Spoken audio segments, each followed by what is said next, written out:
In this video, we will load second stage bootloader and U-boot on RAM using QSPI interface. For this, we need to prepare our hardware first. So attach a USB Type-C cable to the Type-C port of the board for power delivery and turn on the power. So I have switched this on and the LEDs VBus power on and module power on are now illuminated. Next, we need to set the board to SCIF download mode to write to the serial flash memory on the evaluation kit board. So from this startup manual, we can set the SCIF mode button configuration from here. So let's set them. So the first one needs to be kept off, and then the second one is on, then off, and then again it's on.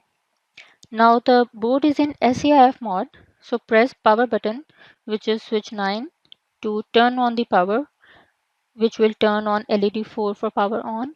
So this is the power button. Please press it for 1 second only. Yeah, it has illuminated this power LED. Lastly, we need to connect USB micro AB type connector to this micro B type port, and the other side of it will be connected to the laptop or the PC that you are using. This will establish a serial connection, and you will get this connector cable with your development kit. Now you need to download some software which provides serial communication capabilities. It can be anything like PuTTY or Xterm or anything. Here I have used TerraTerm, and you can download it from the link given in the description. So let's open it. Here we have to point to serial, and the communication established with my PC is over this communication 10 line. Okay.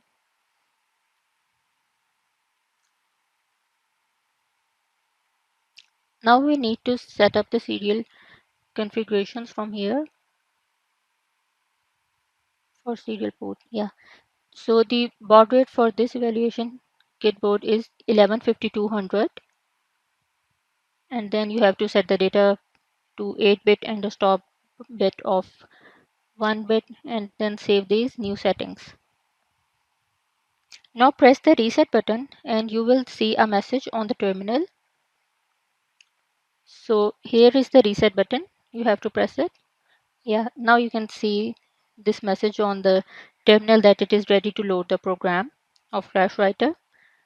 When we built the board support package for this evaluation kit, we got the Flash Writer file along with some other built images that we actually built. So let's go to the deploy directory. So here is the deploy directory of the board support package that we built. So we built core image Western, which is available here. Along with this, we got the bootloader files here, and then Flash Writer files over here, and the FIP files there. From these artifacts that we got, we just need Flash Writer file with the MOT extension, this one, and bootloader and FIP file with the extension of SREC. So I have separated out these files in a separate folder for you. So these are the SREC files, and this is the Flash Writer file. Now we need to load this Flash Writer file onto the board. So from here we will select Flash Writer, open. This will load the Flash Writer file onto the board.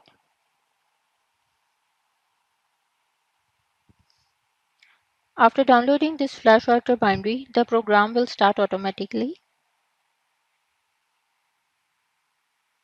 So here the program has loaded. Now we need to load bootloader file on the board. For this, we will use the command xls2.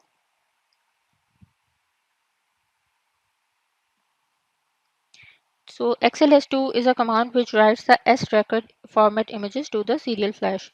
That's why we got only srec files. So let's hit enter. And now we need to add the top address for SPI, which is 11E00. And now we need to write the start address on the QSPI.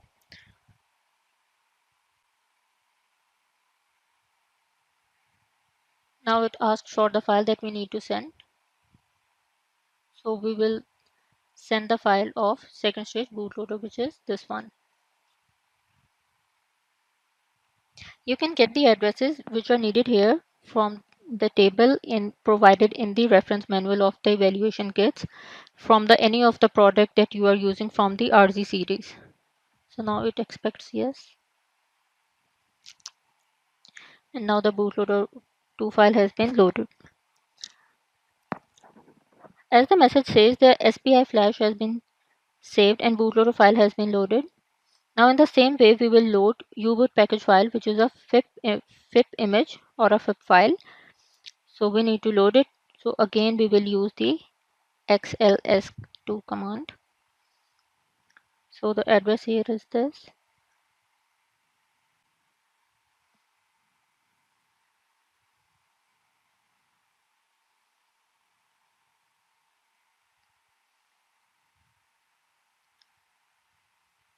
Now we need to send the file. So here I've selected the FIP file.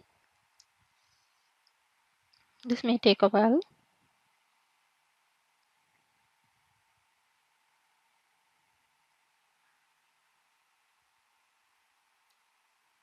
So now the FIP file has also been written to the board. Now to observe the TFA and bootloader in action, we will switch the mode to QSPI. For this, set the first 3 pins to off and the last one to on. Now open the serial terminal.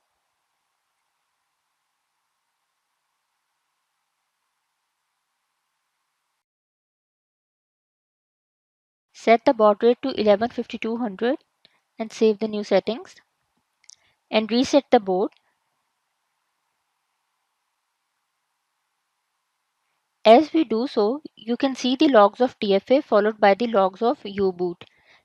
So these are the TFA logs. We can see the release version and BL2 will load BL31, which is non-secure firmware. Next you have U-boot loading, which indicate that TFA has successfully handed over control to the next stage bootloader, where the first message is of U-boot and its version and the build date. Then we have information related to CPU and memory, and next it's trying to initialize the peripherals such as checking for Ethernet and MMC. In the next video, we will look at how to boot from eMMC and load the root file system. Thanks for watching and see you in the next video.